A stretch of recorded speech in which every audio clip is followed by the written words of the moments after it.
Amazing Fashion reopens today and they have new super secret stuff. I know, you've told me 1,000 times. Let's go this evening after I get off school. I can't make it. What? Why? I have some deliveries to make this evening. Deliveries to where? Somewhere in the east. Can't you go in the morning or afternoon? I don't think so. They were pretty specific about the timing they wanted the packages delivered. Alright, but seriously V, you can't be a delivery girl for the rest of your life. You're smart and you've got good grades. Don't you want to do something else? Something more? Something more? Yeah, you know, like a doctor, a scientist, a lawyer. Nah, not for me. I've got my own dreams. Like what? Oh, don't tell me. It's a secret. Chapter 6. No More Super Secret. Diamond City Port looked like it had been pillaged by savages. The famous battle between the Super Secret and Dr. Galaxy half a year ago destroyed so much that the government had deemed it too expensive to rebuild. The port had been left to rot at the edge of Diamond City, a little blemish on the face of our sparkling home. Diamond City's strategic location had made it a crucial player in the region's sea trade, and the enormous building that we were now about to enter used to be a storage facility. It was in here that we trapped Dr. Galaxy and finally defeated him. That fight happened half a year ago, but being back here made it feel like just yesterday. The rest of the team should already be inside by now. The Shock had wanted Pandora Girl and me to scout around the building and try the obscure back door, while the rest entered through the main entrance. On the back door was a keypad with the familiar layout of numbered buttons, just like the front door. Pandora Girl pushed on the door, but it was locked. Even though this place was supposedly abandoned, the number locks were still fully operational. Odd. No good, it's locked, she announced, bending down to take a closer look at the number pad. Pandora Girl's costume was cute and edgy all at once. She was dressed in a pink spandex suit with a huge yellow star on the front, matched with a dark blue bomber jacket with the sleeves rolled up to her elbows. She wore her hair in a long magenta ponytail braid and a thick fringe with orange streaks. Tiny spikes topped her shoulder pads and seemingly random accessories studded her jacket to complete her fun and chic look. She was the one who suggested we create and sell our own line of products to generate more cash. And although some of us were skeptical at first, we all agreed in the end that it was a great idea. Pandora Girl worked with Lady Damage to design the clothes, bags, accessories, and school supplies, all bearing our name. Not only was the super secret stuff a runaway success, I was also surprised by Pandora Girl's business acumen. That's why we have this. I took out the M matcher that the mystery gave us. It looked like a thick calculator with fewer buttons. I pointed it at the number pad and pushed the start button. The gadget whirred in my hand and a digital loading bar appeared on the screen, slowly filling up from left to right. How long will that thing take? Pandora Girl asked. No idea, I replied. I've never hacked a number lock before. The mystery said it's not hacking, she reminded. It's systematic hyper-speed matching. Systematic hyper-speed matching. The M matcher tries every possible combination of numbers that could be entered into the number pad at an insane speed, inevitably producing the correct one at some point. I couldn't imagine how happy a burglar would be if he ever got his hands on a gadget like this. Do you think it's true? Pandora Girl asked as the little machine continued whirring furiously. That someone has a diamond that can grant superpowers? Yes, I do. I nodded. I've seen the superpowers for myself. We have to find this super diamond. Supervillains with superpowers are really dangerous and must be stopped at all costs. Of course, that's what the Shock said. Yeah, wait, what do you mean by that? Pandora Girl gave me a little knowing smile and leaned forward conspiratorially. When were you going to tell us? How long have you and the Shock been together? We are not together. Relax, Kulara. There's nothing to be embarrassed about, she assured me airily. I'm not embarrassed. Good. We are not together. Everyone knows what happened in amazing fashion.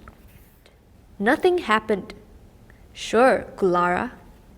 I was about to bring up the relationship between her and Electric Boy when the M-Matches screen turned bright green and the door beeped, granting us access into the facility. I pushed the door open and we stepped in cautiously. My two favorite girls are here. Electric Boy greeted us enthusiastically. He was walking towards us with a big smile on his face. You couldn't open the door for us from the inside? I said. Hey, this is a big place, he said. Took me a while to even find the back door. The others are at the center of the building. The shock gave me the awesome job of bringing the two cute girls there. Pandora Girl giggled. Let's go. I rolled my eyes, eager to rejoin the others. Electric Boy continued talking as he led us through a series of doors and walkways until we arrived at the biggest room of them all, the exact place where we took down Dr. Galaxy. The air was eerily cold and the lights that hung high above us were, for some strange reason, still functioning perfectly. There was a tremendous pile of broken furniture in the corner, maybe the remnants of our face-off. It reminded me of the combat room back at the secret house where we practiced on old furniture. Other than that, the room was basically empty. I found Dora and Lara! Electric Boy announced our arrival. The Shock and Lady Damage were already here and seemed to be in the middle of a conversation. Lady Damage appeared to be keeping up with a slew of her witty commentary, but the Shock turned to us as we approached. Anything unusual out there? He asked. Other than the same number lock on the back door, nothing much, I shrugged. Why would the number lock still be working in this abandoned building? Pandora Girl asked. Somebody does not want people entering this building. The mystery entered the room to join us, and he is not taking any chances. We are not supposed to be here. Don't make everything sound so scary, Lady Damage chided. You're going to scare the kids. I have walked the entire building, the mystery continued. He was holding a gadget resembling a barcode scanner with antennas. Our theory is correct. A very small trace of galaxy ray is still lingering throughout this building. And it appears to be the strongest where Dr. Galaxy was defeated and his galaxy cannons cracked open, which is where we are standing right now. Diamond Prison gave me hair samples of the supernova and the triple dangers, and they all had galaxy ray on them. That means they have been here too. Is it safe for us to be in here? The Shock asked. Yes, the mystery answered squarely. Galaxy ray is just a chemically enhanced substance that Dr. Galaxy used to trap people. Its residue has no harmful effect on us. We can... A sound made him pause, and he cocked his head to the side, listening intently. We have company. Should have called to let me know you were coming. A new voice rang out.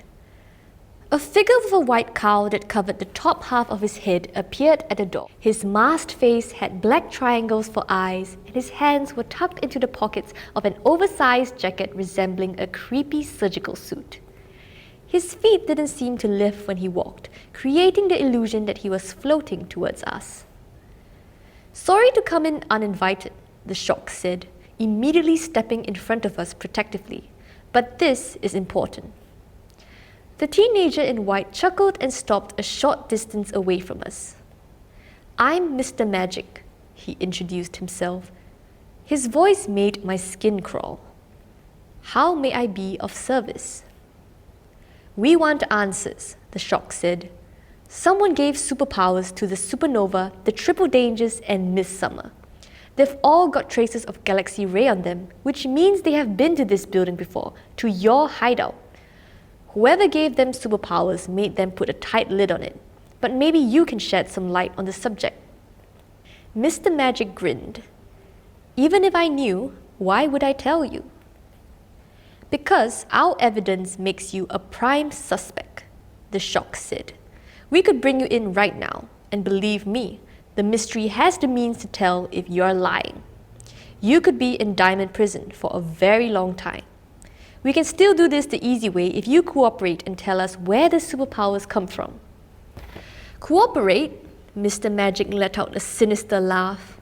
I'm going to kill the super secret.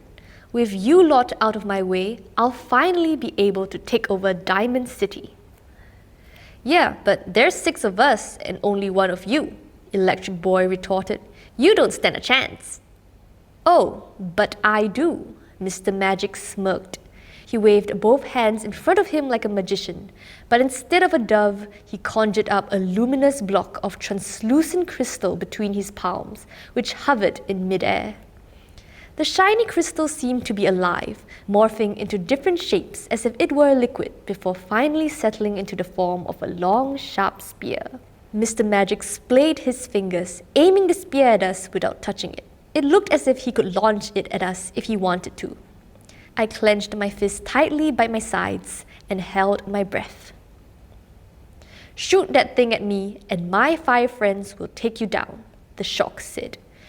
Did you really think you could defeat the super secret so easily? Mr. Magic cocked his head, his unnerving smile revealing that he was not the least bit intimidated. We know about the super diamond, the Shock said. We know that it gives people superpowers. Ha! Mr. Magic chuckled as he lowered his hands. But the spear made of crystal remained suspended in the air, its pointed end still aimed at us. So you guys are not as clueless as I thought. But do you expect me to just give you the super diamond? So you do have it, the Shock responded. Where did you get it? He gave it to me. Who? Who gave it to you? I'll never tell you. Give us the super diamond. I'd rather not, Mr. Magic leered. The crystal spear flew so fast that I could barely see it moving through the air. It went for the Shock's chest, but shattered into a million pieces when it hit the Shock's ass braces instead. The Shock lowered his arms, unfazed by the attack. Mr. Magic wasn't discouraged. He rubbed his hands together, the crystal forming more quickly this time. He transformed the translucent material into 2 long knives which he gripped with both hands, ready to hack and slash his way to victory. The supervillain advanced towards us with more shiny crystal forming around his torso in segregated plates, weaving into a kind of armor. I pulled out my K-pistol and quickly pulled the trigger. It was an easy shot at this distance, but in a split second, he had summoned a large, circular crystal shield that floated in front of him, deflecting the dart easily. We need to surround him, the Shock instructed. Let's see how powerful this guy really is. Lady Damage dashed forward and flung her L-whip at the crystal shield, getting a good hold on it. She jerked at it, but it remained immovable. Electric Boy and Pandora Girl moved swiftly to position themselves around him. I tried to get closer, but the Shock came in front of me first, taking up the most defensive position for me if Mr. Magic turned my way, as if he was my shield. Stay back and wait, he murmured. If things get out of hand, use the power darts. I hesitated but nodded, loading the power darts into the K-pistol and cocking it. While my usual stun darts only disorientated the target, these power darts would send a serum into the victim's body and cause painful contractions in all 4 limbs, like getting huge cramps in your arms and legs all at the same time. We never wanted to cause more pain than necessary to apprehend supervillains, but it looked like the situation had finally warranted the use of a more dramatic weapon. I felt the quiet hum from my K-pistol and steadied my grip. Electric Boy made his move first. He ran up to Mr. Magic from the back, throwing an E-bomb near the supervillain's feet, a classic opening move whereby the mini-bomb would release a thick black smoke to obscure our opponent's vision and disorientate his senses while we launched a counterattack. The stun smoke's biohoming technology also enabled it to detect and travel towards the nearest human, so running away wasn't going to help. To protect us from it, the mystery had laced our costumes with a chemical that repelled the stun smoke. We didn't get to witness the sensational E-bomb in action today. However, because Mr. Magic waved his fingers at the ground, calling a block of crystals to materialize around the bomb, completely covering it up and containing the explosion of black smoke. The crystal disintegrated quickly, and a gleeful Mr. Magic took up on the offensive with a pair of crystal knives. He tossed them lightly in the air, and they spun a few times before coming to a stop in mid-air, with their points aimed straight at Electric Boy. "Oh boy," Electric Boy muttered.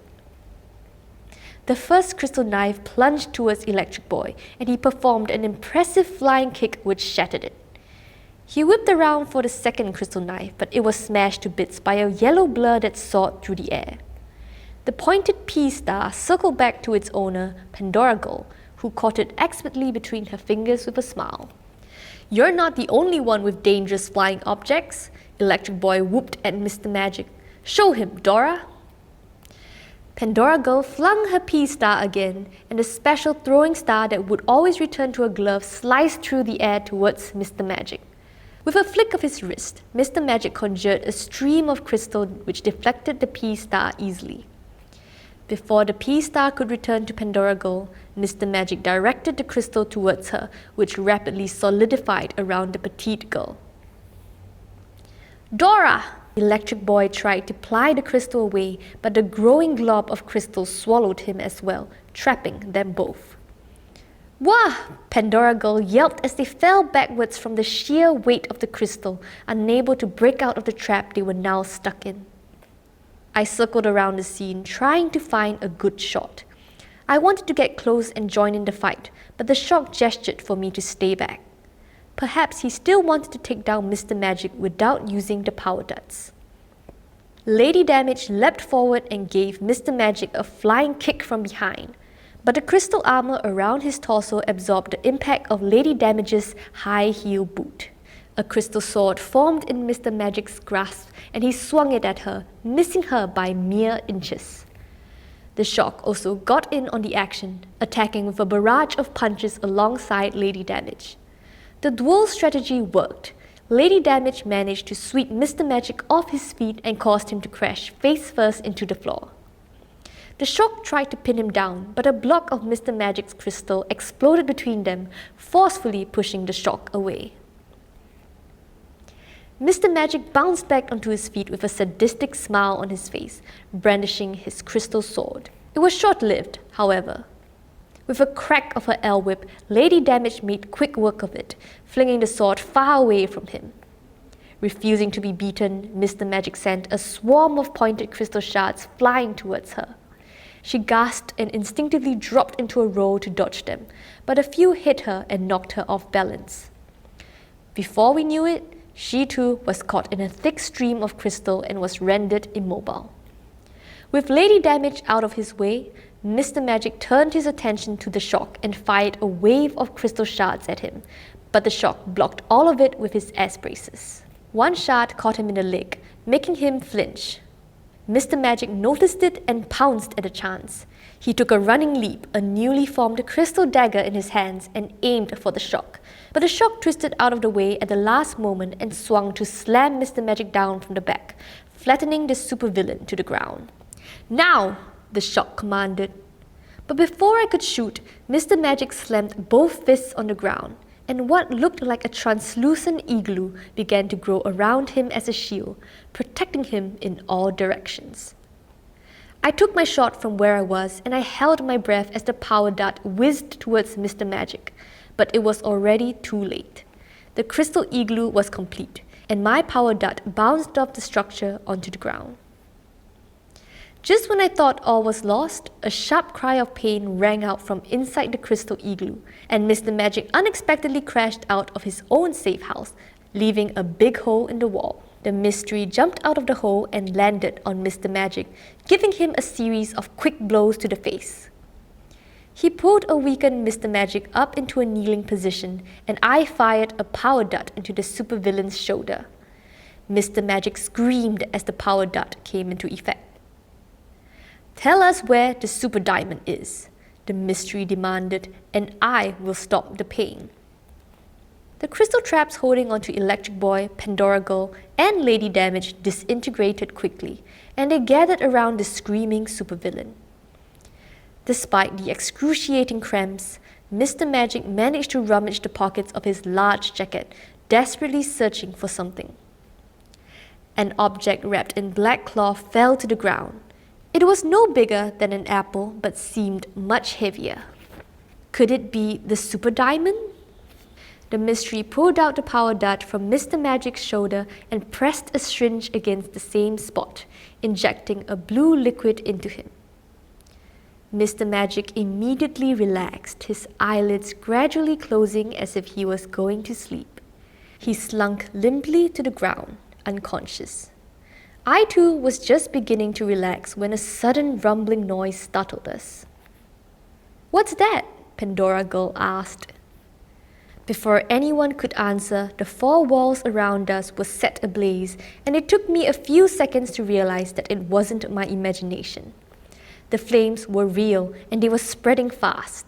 The room was quickly heating up like a giant microwave, and the floor beneath my boots was getting hotter and hotter. The door burst into flames and became a crackling wall of fire. The mystery swiftly picked up the wrapped object from Mr. Magic and slipped it into one of the pouches on his utility belt. He then held up Mr. Magic's left fist, which had been hidden in his pocket. Mr. Magic was holding on to a cylindrical device topped with a small red button. Mr. Magic seemed to have activated some kind of self-destruct protocol just before he passed out. The mystery said matter-of-factly. "Ah, now what?" Electric Boy wailed, skittering back and forth in distress. Pandora Girl swept her thick fringe back, wiping off the sweat from her forehead and neck. I did the same, fighting the temptation to yank my mask off. "Everyone stay calm," the Shock instructed. "Mystery, what's our best way out of here?" "I have an idea," the mystery said. "Close in, everybody." We gathered around our gadget expert, who took out something like an oversized salt shaker with buttons and switches along its metal body. The mystery tugged at it, making it extend to double its length, one end sporting a mini harpoon. "Never leave home without it," Lady Damage remarked. The mystery looked up, trying to gauge the distance to the ceiling. We followed his gaze. The ceiling had to be at least 5 stories high. He raised the gadget into the air and pushed a button, causing the harpoon to soar towards the ceiling like a rocket, leaving behind a silver rope in its wake. The harpoon burst through the roof and hooked itself onto the edge of the freshly created hole. "Are you sure it will hold?" I asked doubtfully. "Of course," the mystery replied. "I invented it." He tugged on the rope twice. "The M rope is secure," he said, attaching Mr. Magic's unconscious body to the rope. He hooked an additional movable unit with handles to the gadget as well. "This will bring us up, but the M rope can only support the weight of 2 people at a time. It can bring Mr. Magic up last." "Good enough," the Shock said, moving to hold the end of the rope steady. "Electric Boy and Pandora Girl first." Pandora Girl deftly grabbed hold of the handles on the movable unit with both hands, and Electric Boy did the same from the other side of the rope. They were huddled close to each other, and he flashed a wide smile. "You know, if the building wasn't on fire, this would actually be kind of fun," he commented. The mystery flicked a switch on the gadget, sending the movable unit all the way up the silver rope with its 2 passengers. They alighted on the roof without trouble, and the mystery flicked the same switch again to bring back the movable unit. "You and Lady Damage next," the Shock instructed the mystery. The flames blazed around us, the heat and sweat misting my vision as the mystery and Lady Damage ascended. When the movable unit returned, the Shock extended his hand towards me with a smile. "Shall we?" I wiped my forehead with the back of my glove and then nodded and gripped the handles for dear life. The Shock flicked the switch and the movable unit hurtled up to the roof with us in tow. It moved quicker than I had anticipated, making me half afraid of falling off into the fire. Sensing the sudden jerk, the Shock's right arm instinctively fell around my waist, and he held me securely like a harness, making all my jitters of falling evaporate at once. "So this is what it feels to fly," he said softly as the crackle of the fire faded, making me realize how close our bodies were. Before I could reply, we had reached the roof, and the moment passed. The mystery pushed a button from the harpoon end of his gadget and made the entire line retract upwards, bringing Mr. Magic's body along with it like a fishing line. The top of the building wasn't on fire, but that wouldn't matter if the burning building beneath us collapsed. The 6 of us sprinted across the rooftop to the edge of the building, the Shock carrying Mr. Magic on his back. We used the M rope to rappel down to the ground level again and didn't stop till we were a safe distance away from the blazing inferno. "The police and fire department are on their way," the mystery reported. "Good job," the Shock said as he laid Mr. Magic on the ground.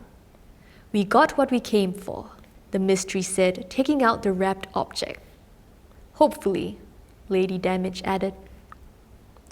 We gathered around the mystery, who carefully untied the black cloth.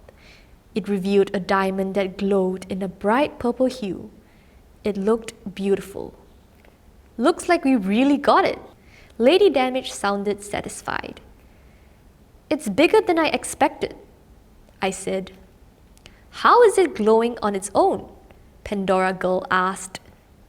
"More importantly, how does it give superpowers?" Lady Damage asked. "Relax, girls," Electric Boy said. "The mystery will figure it out." "We'll study the super diamond in the secret house," the Shock said.